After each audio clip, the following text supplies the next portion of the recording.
Assalamualaikum warahmatullahi wabarakatuh. Perkenalkan, kami dari kelompok 7 akan mempresentasikan berkaitan dengan aktivitas pengembangan dan pemeliharaan sistem. Untuk materi yang pertama akan disampaikan oleh saya, Windy Rizky Ainur, NIM 078. Untuk materi yang pertama yaitu partisipan dalam pengembangan sistem. Jadi, partisipan di dalam pengembangan sistem itu dapat dikelompokkan menjadi 4. Untuk yang pertama yaitu professional system, yang kedua adalah pengguna akhir, yang ketiga adalah pemegang kepentingan, dan yang keempat adalah akuntan atau auditor. Untuk yang pertama yaitu professional system. Jadi, di sini professional system adalah orang-orang yang akan membangun sistem. Terdiri dari analis, kemudian programmer, dan teknisi. Kemudian yang kedua adalah pengguna akhir yang akan menggunakan sistem tersebut, terdiri dari manajer operasional, akuntan, auditor, dan lain-lain. Yang ketiga adalah pemegang kepentingan. Jadi pemegang kepentingan ini adalah orang-orang yang memiliki kepentingan di dalam perusahaan tetapi bukan merupakan pengguna akhir dari sistem tersebut. Kemudian yang keempat yaitu adalah akuntan atau auditor, di mana akuntan dan auditor ini akan bertanggung jawab terhadap isu-isu pengendalian yang berkaitan dengan sistem tersebut. Kemudian yang selanjutnya yaitu keterlibatan akuntan dan auditor dalam SDLC itu penting karena dua hal. Untuk yang pertama yaitu pembuatan sistem informasi berkaitan dengan transaksi keuangan yang signifikan. Kemudian yang kedua adalah akuntan dan auditor adalah sifat dari produk yang dihasilkan dari SDLC. Jadi di sini keterlibatan akuntan dan auditor itu penting karena akuntan dan auditor itu harus memastikan integritas dari sistem tersebut. Kemudian yang kedua adalah kualitas dan informasi dari sistem tersebut itu harus dipertanggungjawabkan oleh akuntan dan auditor.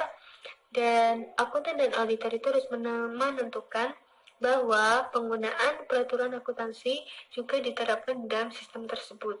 Kemudian yang selanjutnya yaitu para akuntan dan auditor atau dalam hal ini akuntan khususnya itu dilibatkan dalam pengembangan sistem itu melalui 3 cara, yaitu sebagai pengguna, sebagai pengembang sistem, dan juga sebagai auditor. Kemudian yang selanjutnya yaitu pengadaan sistem informasi. Jadi perusahaan itu bisa melakukan pengadaan sistem informasi melalui 2 cara. Untuk yang pertama yaitu mengembangkan sistem secara internal melalui aktivitas pengembangan sistem formal. Kemudian yang selanjutnya adalah melakukan pembelian sistem komersil dari vendor peranti lunak. Untuk yang pertama yaitu pengembangan secara internal. Jadi di sini perusahaan itu akan melakukan penyesuaian terhadap kebutuhan dari jenis bisnis yang dilakukan. Jadi di sini keberadaan staf profesional itu harus dilakukan dengan baik karena di sini staf profesional akan mengidentifikasikan kebutuhan dari masing-masing para pengguna seperti itu. Kemudian yang selanjutnya adalah sistem komersil. Jadi di sini perusahaan itu harus menentukan mana sih sistem komersil yang cocok untuk digunakan di dalam memenuhi kebutuhan perusahaan, karena mengingat masing-masing dari sistem peranti lunak itu memiliki keunikan dan fitur yang memiliki kelebihan. Jadi di sini perusahaan itu harus memilih peranti lunak yang sesuai seperti itu. Kemudian yang selanjutnya yaitu tren dalam peranti lunak. Jadi terdapat 4 faktor yang telah mendorong pertumbuhan pasar peranti lunak komersil, yaitu karena biayanya yang relatif lebih rendah dibandingkan dengan sistem yang disesuaikan. Kemudian yang kedua adalah perkembangan para vendor yang mengkhususkan diri pada industri tertentu. Kemudian yang ketiga adalah pertumbuhan permintaan dari bisnis yang terlalu kecil sehingga memungkinkan untuk menggunakan sistem peranti lunak komersil. Kemudian yang keempat yaitu tren menuju perampingan unit organisasi serta perpindahan menuju lingkungan pemrosesan data yang terdistribusi. Kemudian peranti lunak ini bisa dikategorikan menjadi 3, yaitu sistem siap pakai, sistem backbone, dan sistem dengan dukungan vendor. Untuk sistem siap pakai ini adalah sistem yang sudah teruji dan lengkap, jadi sudah langsung digunakan.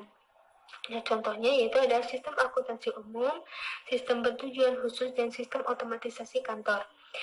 Kemudian yang selanjutnya, kategori yang kedua adalah sistem backbone. Jadi sistem backbone ini adalah sistem yang menyediakan struktur dasar dari sistem yang dapat dikembangkan, sehingga dapat memenuhi kebutuhan daripada para pengguna daripada pengguna informasi atau pengguna sistem. Kemudian yang ketiga yaitu sistem dengan dukungan vendor. Jadi di sini sistem ini disesuaikan dengan peranti lunak komersil, gabungan antara peranti lunak komersil dan sistem yang disesuaikan. Namun untuk pengembangan sistemnya itu disediakan secara komersil. Kemudian materi selanjutnya akan disampaikan oleh rekan saya. Terima kasih.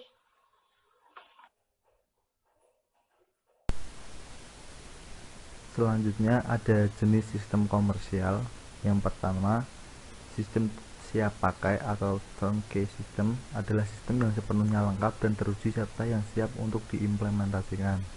Sistem ini seringkali berupa sistem bertujuan umum atau general purpose system atau sistem yang disesuaikan untuk jenis industri tertentu. Nah, contoh dari sistem ini adalah sistem akuntansi umum yang didesain untuk melayani berbagai jenis kebutuhan pengguna. Untuk memberikan fleksibilitas sebanyak mungkin, sistem akuntansi umum didesain dalam bentuk modul-modul.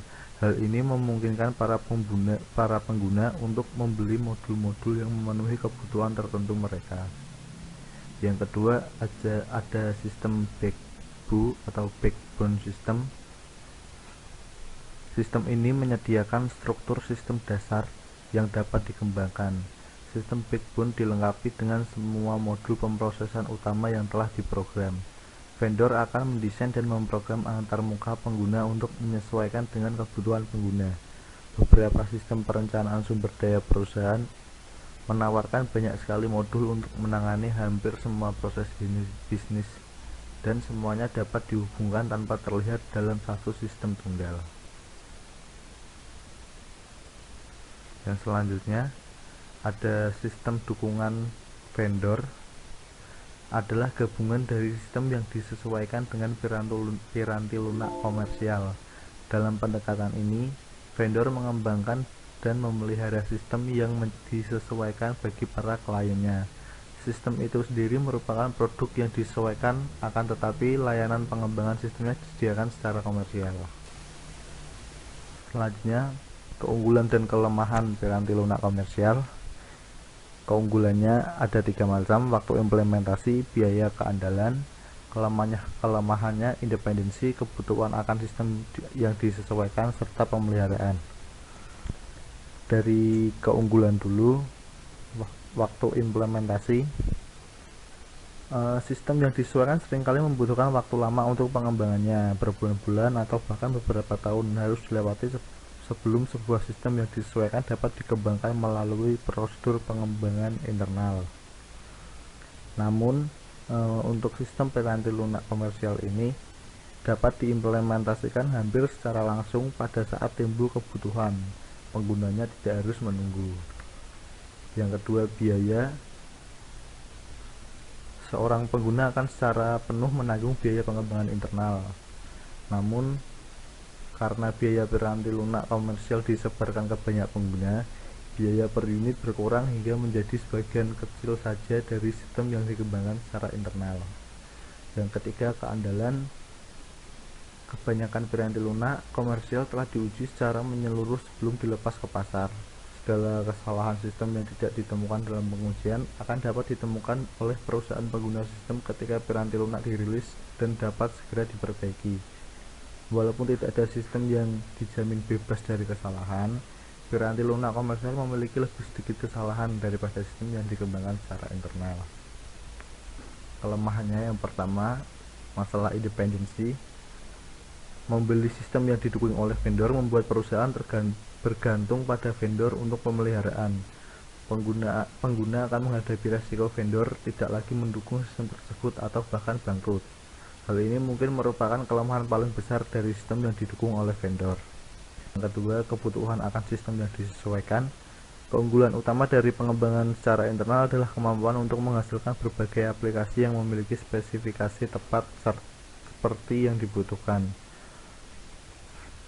Keunggulan ini juga menggambarkan kelemahan dari piranti lunak komersial.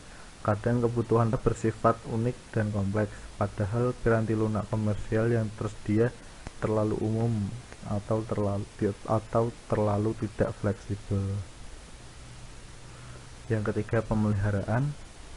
Pengembangan secara internal memberikan para pengguna aplikasi berhak cipta yang dapat secara eksis dipelihara. Jika kebutuhan pengguna berubah, maka akan sulit atau bahkan tidak mungkin untuk memodifikasi piranti lunak komersial tersebut. Selanjutnya ada siklus hidup pengembangan sistem. Tiap tahapan dalam SLDC menghasilkan serangkaian dokumentasi yang harus dibuat secara bersama-sama membentuk suatu rangkaian bukti audit mengenai kualitas SDLC secara keseluruhan. Terdiri dari perencanaan sistem, analisis sistem, desain konseptual sistem, evaluasi dan pemilihan sistem, desain terperinci, pemrograman dan pengujian sistem, serta implementasi sistem.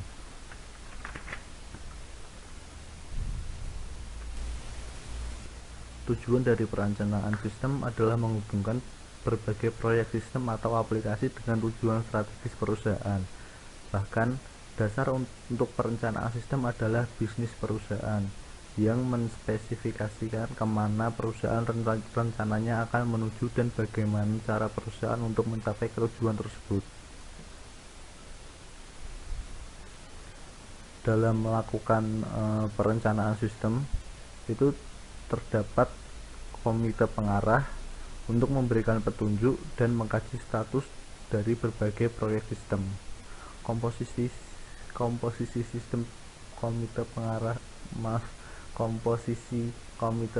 sendiri meliputi CEO, direktur keuangan, direktur informasi, pihak manajemen senior, dan berbagai area pengguna, auditor internal, dan pihak manajemen senior dari layanan komputer. Sementara dari pihak eksternal meliputi konsultan manajemen dan auditor eksternal perusahaan. Tanggung jawab komite pengarah meliputi mengatasi berbagai konflik yang timbul dari sistem baru, mengkaji berbagai proyek dan menetapkan prioritas, menganggarkan dana untuk pengembangan sistem, mengkaji status setiap proyek yang sedang berjalan, menentukan melalui berbagai titik pemeriksaan di seluruh SDLC apakah akan melanjutkan proyek atau menghentikannya. Masuk ke tahap pertama dalam aktivitas pengembangan sistem, yaitu perencanaan sistem strategis yang merupakan alokasi berbagai sumber daya sistem piranti keras, piranti lunak, serta telekomunikasi. Justifikasi untuk perencanaan sistem strategis terdiri atas rencana yang berubah secara konstan lebih baik daripada tidak ada rencana sama sekali. Perencanaan strategis mengurangi komponen krisis dalam pengembangan sistem. Perencanaan strategis sistem memberikan pengendalian otorisasi untuk SDLC. Secara historis, perencanaan sistem strategis memang selalu berhasil. Selanjutnya ada perencanaan proyek yang memiliki tujuan mengalokasikan sumber daya ke tiap aplikasi dalam kerangka kerja rencana strategis. Hasil dari tahap ini berupa dokumen formal seperti proposal proyek dan jadwal proyek. Proposal proyek sendiri memiliki tujuan meringkas berbagai temuan dari penelitian yang dilakukan pada tahap ini dan menjadi rekomendasi umum untuk sistem baru untuk modifikasi sistem. Proposal proyek menggambarkan secara garis besar hubungan antara tujuan dari sistem yang diusulkan dengan tujuan bisnis perusahaan.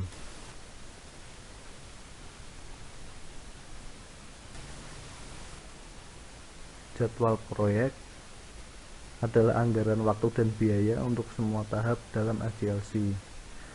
Peran auditor dalam perencanaan sistem sendiri, auditor internal maupun eksternal berkepentingan untuk memastikan bahwa terdapat perencanaan sistem yang memadai. Sekian dari saya, terima kasih. Oke, terima kasih sebelumnya. Nama saya Indra Gandhi.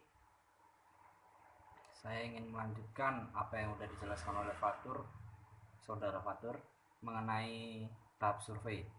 Tahap survei terbagi menjadi 3 poin.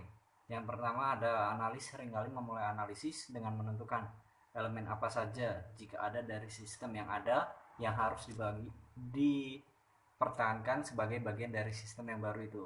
Terus yang kedua ada berbagai fakta yang berhubungan dengan pertanyaan awal mengenai sistem dikumpulkan lalu dianalisis.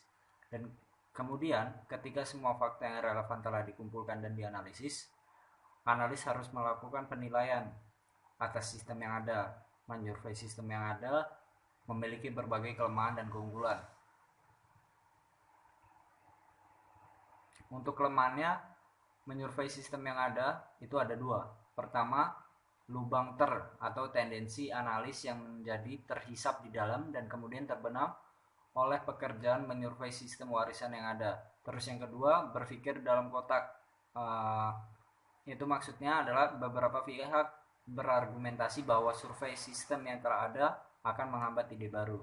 Dan keunggulannya itu ada 3 poin. Keunggulannya ada 3. Yang pertama, mengidentifikasi aspek apa saja yang harus diperhatikan dari sistem yang lama. Terus memaksa analis sistem untuk memahami sistem secara penuh. Memisahkan akar permasalahan dari gejala. Nah, 3 itu. Lanjut, mengumpulkan fakta. Mengumpulkan survei sistem yang ada pada dasarnya adalah aktivitas mengumpulkan fakta. Berbagai fakta yang dikumpulkan adalah potongan-potongan data yang menjelaskan fitur penting, situasi, dan hubungan dalam sistem. Untuk kategori fakta-fakta ini ada beberapa kategori umum, seperti sumber data, penggunaan, penyimpanan data, proses, aliran data, pengendalian, volume transaksi, tingkat kesalahan, biaya sumber daya, sampai kemacetan dan operasi yang redundan. Selanjutnya itu ada teknik pengumpulan data. Di dalam teknik pengumpulan data ini sebenarnya ada 4 tekniknya, namun di sini saya menjelaskan hanya 3 saja. Yang pertama ada teknik observasi. Teknik observasi melibatkan pengamatan secara pasif berbagai prosedur fisik dalam sistem. Observasi memungkinkan analis menentukan hal apa saja yang dilaksanakan, siapa yang melaksanakan, sampai seberapa lama waktu yang dibutuhkan untuk melakukannya. Teknik yang kedua itu ada keterlibatan dalam pekerjaan. Keterlibatan adalah perluasan dari observasi, di mana analis mengambil peran aktif dan melakukan pekerjaan pengguna. Hal ini memungkinkan analis mendapat pengalaman langsung ketika dia melakukan pekerjaan itu dengan berbagai masalah yang dilibatkan dalam operasi sistem yang ada. Dan teknik yang ketiga itu wawancara personal. Wawancara adalah metode untuk mengekstraksi fakta mengenai sistem yang ada dan persepsi pengguna untuk mengenai berbagai kebutuhan akan sistem yang baru. Caranya ini ada 2 cara, bisa dengan pertanyaan dan jawaban terbuka atau juga bisa dengan kuesioner formal. Mungkin sekian dari saya, kurang lebihnya mohon maaf. Selanjutnya akan dijelaskan oleh teman saya Mbak Ayudia. Saya Indra Gandhi. Assalamualaikum warahmatullahi wabarakatuh.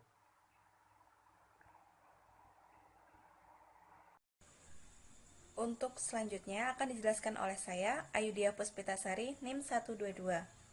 Untuk tahap pengumpulan fakta yang keempat, yaitu adalah mengkaji dokumen sumber. Dokumen-dokumen perusahaan adalah sumber lain fakta mengenai sistem yang sedang disurvei. Beberapa contoh dari dokumen ini meliputi struktur organisasi, deskripsi pekerjaan, catatan akuntansi, daftar akun, laporan kinerja, bagian alir sistem, dan sebagainya. Setelah tahap pengumpulan fakta, analisis secara formal akan mendokumentasikan berbagai hal yang ditangkapnya dan dipahaminya atas sistem terkait. Dokumentasi ini akan berbentuk catatan, bagian alir sistem, dan diagram aliran data. Kemudian, tahap selanjutnya adalah tahap analisis. Analisis sistem sendiri adalah proses intelektual yang berbaur dengan pengumpulan fakta. Analisis secara simultan akan menganalisis ketika melakukan pengumpulan fakta. Pengetahuan akan suatu masalah saja menunjukkan adanya pemahaman mengenai norma atau kondisi yang diinginkan. Oleh karenanya, sulit untuk mengidentifikasi saat di mana survei berakhir dan analisis dimulai. Dalam laporan analisis sistem terdapat beberapa hal, yaitu laporan ini menyajikan pihak manajemen atau komite pengarah berbagai temuan survei, masalah yang diidentifikasi sistem yang ada, kebutuhan pengguna, dan kebutuhan sistem yang baru. Laporan tersebut harus menyajikan secara terperinci apa yang akan harus dilakukan oleh sistem, bukan bagaimana cara melakukannya. Laporan analisis sistem tidak menspesifikasikan desain terperinci dari sistem yang diuraikan atau yang diusulkan. Kemudian, laporan analisis sistem seharusnya dibuat secara khusus dengan atau dalam hal sumber data yang berupa aliran data, pengendalian, dan transaksi. Peran auditor dalam analisis sistem. Yang pertama, auditor perusahaan, yaitu eksternal dan internal, adalah pemegang kepentingan dalam sistem yang diusulkan. Yang kedua, oleh karenanya akuntan atau auditor harus dilibatkan kebutuhan sistem yang diusulkan untuk menentukan apakah sistem tersebut merupakan kandidat yang baik untuk fitur audit lanjutan, dan jika memang demikian, fitur mana saja yang paling sesuai untuk sistem tersebut. Desain konseptual sistem. Tujuan tahap desain konseptual sistem adalah menghasilkan beberapa sistem konseptual alternatif yang telah diidentifikasikan selama analisis sistem. Dengan menyajikan sejumlah alternatif yang masuk akal, professional system terhindar dari batasan-batasan yang sudah diduga sebelumnya pada sistem baru. Pemakai akan mengevaluasi dan menetapkan alternatif. Bagian ini menjelaskan dua pendekatan untuk desain sistem konseptual, yaitu pendekatan sistem desain terstruktur dan pendekatan desain yang berorientasi objek. Untuk pendekatan desain terstruktur, yaitu merupakan sebuah cara yang disiplin untuk mendesain sistem dari atas ke bawah. Pendekatan ini dimulai dari gambar besar sistem yang diusulkan, yang sedikit demi sedikit diuraikan atau didekomposisikan ke dalam bagian sistem yang lebih rinci dan lebih rinci lagi sampai semua dimengerti sepenuhnya. Dengan pendekatan ini, proses bisnis yang sedang dirancang biasanya didokumentasikan menurut arus data dan diagram data.